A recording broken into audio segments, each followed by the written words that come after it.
s'approprier de nouvelles choses. Aujourd'hui, j'aimerais te parler de t'approprier de nouvelles connaissances. En effet, tu sais, la vie va beaucoup plus vite que ce que l'on peut apprendre et emmagasiner. Et pourtant, finalement, tu auras une avance de malade si tu as la capacité d'emmagasiner de manière plus facile l'information que toi tu veux de ton domaine de boulot, de ton domaine où tu voudrais être expert que la moyenne. Ça veut dire que si tu peux emmagasiner un maximum d'informations, eh bien, tu auras une longueur d'avance par définition. Alors, comment le faire? La première chose, c'est avoir un plan d'action. Savoir exactement, la semaine prochaine, ça c'est mon plan d'action, les checklists. Moi, j'utilise personnellement Bear, l'application Bear. Tu peux utiliser une application de notes où tu peux tout simplement mettre des checklists et ainsi, en fait, des checklists, tu sais, les ronds et tu peux cocher. C'est fait. Et tu vas faire cela, tu vas préparer cela pour la semaine prochaine avec les actions clés que tu veux réaliser pour la semaine. D'accord, je voudrais apprendre davantage pour faire cela, pour pouvoir réaliser cela. Je voudrais aussi apprendre davantage à réaliser cette chose-là et puis cette chose-là. Et tu vas essayer de mettre tout cela en corrélation. Ça veut dire que tu vas faire des points, tu vas faire des liaisons entre tes notes, entre les actions que tu veux absolument réaliser pour la semaine prochaine.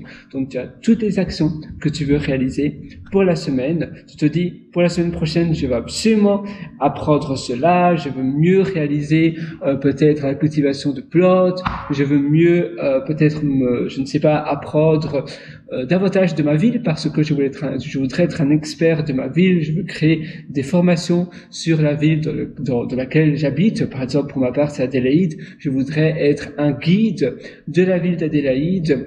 Comment je peux le faire dès la semaine prochaine? Le plan d'action. Premièrement, aller à la bibliothèque, peut-être plutôt faire des recherches sur Internet. Mais parfois, sur des choses très spécifiques, l'information sur Internet est très vague et on trouve moins de choses que si je vais à la bibliothèque de l'Australie méridionale pour en apprendre davantage sur Adélaïde parce que ce sont des informations qui peut-être sont plus difficilement recherchables sur Internet ou peut-être du moins j'aurai des informations exclusives si je demande à parler à la bibliothécaire, la personne de la bibliothèque pour rechercher dans les archives des informations assez peu connues sur la ville, etc. Et puis je vais aller chez des antiquaires, je vais interviewer des personnes qui habitent ici depuis très longtemps, des grands-mères, des grands-pères. Et ainsi, je vais en apprendre beaucoup plus et je vais noter l'information emmagasinée, je vais l'enregistrer et puis après, je vais faire mon contenu à ma sauce. Eh bien, toi, c'est exactement pareil dans ton domaine de ce que tu veux réaliser. Tu vas préparer l'information, tu vas la mettre dans un format qui te paraît facile à comprendre et puis tu vas la rédiger soit en vidéo, soit en audio, soit en écrit, peu importe du support et tu vas après peut-être l'utiliser pour être un expert, tu vas l'utiliser peut-être pour d'autres choses ou bien peut-être qu'il y a des personnes qui voudraient que toi tu puisses hacher cette information. Donc hacher, c'est vraiment la rendre bien lisible pour d'autres personnes, pour autrui. Donc c'est ça finalement, c'est être un expert, c'est vraiment pouvoir filtrer et traduire une information brute et aussi pouvoir récolter cette information de sources, les meilleures sources. On parlait d'une ville, une petite ville peut-être. Et bien là, parfois on pense toujours maintenant Internet, mais peut-être que là, d'autres moyens d'utilisation, de capturer l'information, du moins de l'information peut-être plus spécifique. Parfois, c'est aller à la bibliothèque.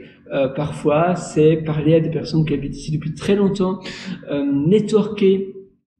Parler à des personnes de des conférences et autres, ça va te permettre de pouvoir avoir de l'information plus pertinente. Voilà, c'était simplement une petite séance d'information sur ce sujet. Et d'ailleurs, tu sais quoi, si tu veux aller encore beaucoup plus loin, je t'ai aussi concocté un atelier qui s'appelle Superhumain. Cet atelier Superhumain se trouve sur mon site pierrewriter.com. C'est pierrewriter.com. Et là-dessus, tu trouveras sur le menu, tu trouveras un lien qui s'appelle Mes méthodologies et tu pourras acquérir cet atelier Superhumain. Donc c'est sur pierrewriter.com, pierrewriter.com. Je te souhaite tout le meilleur du fond du cœur sur ce. À une prochaine et à tout de suite dans cet atelier.